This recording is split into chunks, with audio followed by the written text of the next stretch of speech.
Assalamualaikum warahmatullahi wabarakatuh. Halo semuanya, bertemu lagi di channel kuliah-kuliahan, ruang pelarian di mana kalian bisa belajar banyak hal. Kembali kita masuk di segmen audit syariah. Kali ini kita akan membahas tentang governance atau tata kelola dalam institut finansial Islamic Financial Institute atau lembaga keuangan Islam. Nah, kira-kira seperti apa penjelasannya? Mari kita simak bersama-sama.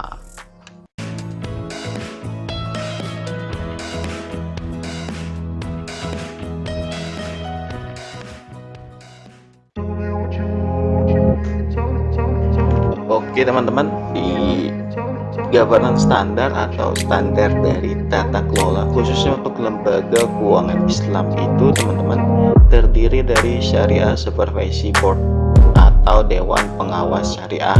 Nah, tugasnya itu apa? Adalah terdiri dari appointment, composition, dan report. Jadi untuk menunjuk, semacam mengidentifikasi lah apakah lembaga keuangan syariah itu sudah sesuai syariah atau tidak. Kemudian terakhir mereport kepada dewan direksi. Nah, yang selanjutnya adalah syariah review. Nah, syariah review ini dalam rangka untuk memutuskan atau melaporkan bahwa semua aktivitas lembaga keuangan syariah itu sesuai dengan rule of Islamic atau sesuai dengan fikih lah, tidak melanggar apa yang dilarang oleh peraturan Islam dan tidak melakukan aktivitas-aktivitas di luar yang dilarang. Selanjutnya internal syariah review. Nah, ini untuk semacam memastikan juga bahwa aktivitas sudah sesuai dengan aturan-aturan Islam. Ada audit and Governance Committee for Islamic Financial Institution. Nah, ini semua adalah governance standar yang dalam rangka untuk mencapai tata kelola yang baik untuk IV atau Islamic Financial Institution. Minimal ada 4 ini ya teman-teman. Ada Syariah Supervisory Board, ada Syariah Review, ada Internal Syariah Review, dan ada Audit and Governance Committee for Islamic Financial Institution.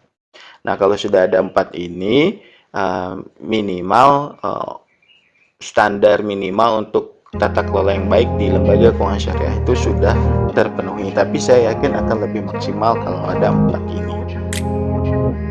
Nah, apa itu Syariah Supervisory Board atau Dewan Pengawas Syariah?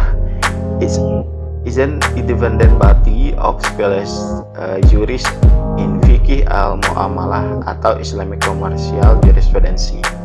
Nah, ini adalah lembaga independen ya teman-teman, khusus untuk muamalah dalam hal berhubungan atau hubungan kita sesama manusia atau sosial dalam perdagangan.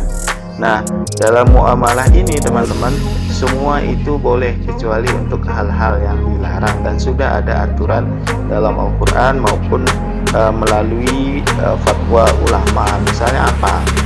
Semua perdagangan itu halal kecuali misalnya untuk mendagang hal-hal yang di narkoba. Kalau umat Islam misalnya khamar, minum-minuman keras, atau berdagang daging babi yang dilarang oleh umat Islam. Selanjutnya tugasnya apa? Appointment, composition, and report. Nah, ini ditunjuk by shareholder dalam GMU upon recommendation of board director. Nah, ini adalah dia memberikan rekomendasi kepada board of director atau direktur. They may authorize director to fix the remuneration of SSB. Nah, di sini teman-teman, Syariah Supervisory Board ini should be consistent, at least 3 member. Dia minimal ada 3 anggota teman-teman. Nah, atau 50% dari board of director. Jadi kalau direkturnya ada 5, berarti dewan pengawas syariahnya minimal ada 3. It may seek to supervise of consultant but exclude director and significant shareholder of the fee. mungkin aja bisa dari konsultan tapi tidak di luar dari direktur ya teman-teman. Selanjutnya adalah syariah review. Apa sih tujuannya dari syariah review ini? Syariah review ini tujuannya adalah the objective of the syariah review is to ensure that the activities carried out by an EV do not contravene of the syariah. Maksudnya adalah memastikan ya teman-teman bahwa semua aktivitas dari lembaga keuangan syariah ini tidak berlawanan atau tidak bertentangan dengan prinsip-prinsip syariah. Seperti yang saya sampaikan tadi, semua muamalah itu boleh kecuali hal-hal yang sudah pasti untuk dilarang. This is the responsibility of SSB. Nah, katanya ini adalah tanggung jawab dari Dewan Pengawas Syariah to form and express an opinion on the extent of IV compliant with the Syariah, untuk memberikan pendapat lah kepada lembaga keuangan Islam terhadap kepatuhan syariahnya. Misalnya ada bank ini atau ada BMT ini atau ada hotel syariah ini. Nah, dikasih pendapat apakah bank, BMT ataupun hotel syariah ini atau pegadaian syariah misalnya sudah memenuhi tidak dengan prinsip-prinsip syariah. Misalnya kalau bank itu dipastikan dana investasinya itu tidak pada sektor bisnis yang dilarang atau yang meragukan atau goror. Nah, itu penting ya teman-teman. Selanjutnya ada internal syariah review. The internal of syariah review is an integral part of the organs of governance of the EV. Nah, kalau the syariah review ini bagian ya teman-teman, bagian dari lembaga keuangan syariah dia integral, saling berhubungan lah. It shall be carried out by independent division. Bisa seharusnya dari lembaga yang independen atau part of internal audit independent, atau bisa juga dari bagian auditor internalnya depending on the size of EV. The primary objective of internal syariah review ini adalah, tujuan utamanya dari internal syariah review ini to ensure that the management of IV discharge their responsibility in relation to the implementation of the syariah rule and principle determined by EVSSB. Nah, pada konsepnya sih sama ya teman-teman ya, to ensure, to makingkan bahwa manajemen ini melaksanakan tanggung jawabnya dalam mengimplementasikan aturan-aturan dan prinsip-prinsip syariah yang sudah ditetapkan oleh Dewan Pengawas Syariah, yang tentunya juga akan saling berhubungan, berkorelasi dengan apa-apa yang sudah ditetapkan oleh Dewan Pengawas, maksud saya Majelis Ulama Indonesia atau Dewan Syariah Nasional atau Dewan Fatwa Syariah Nasional. Nah, itu teman-teman. Jadi ada apa sih governance, keseluruhan dari governance ini tadi, tujuan akhirnya adalah memastikan ya teman-teman ya.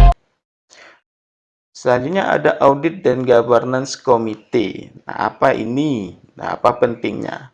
The importance of the AGC atau Audit and Governance Committee ini adalah to forum its role in achieving the fundamental objective of Islamic financial institution by ensuring greater transparency and disclosure in financial reporting.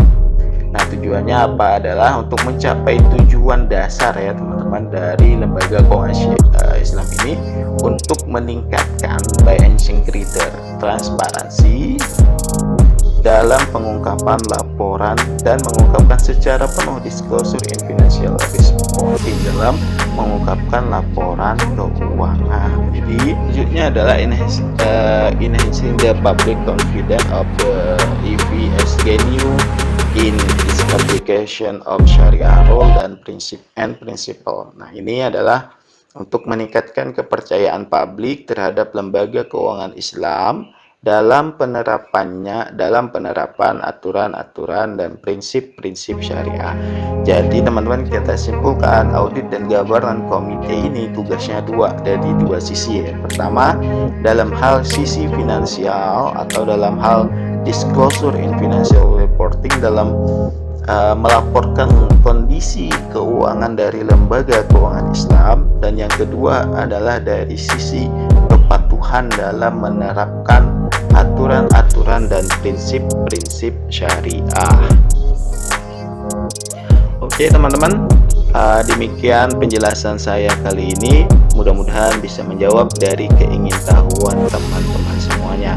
Jangan lupa like, komen, dan subscribe serta share agar yang lain bisa tahu.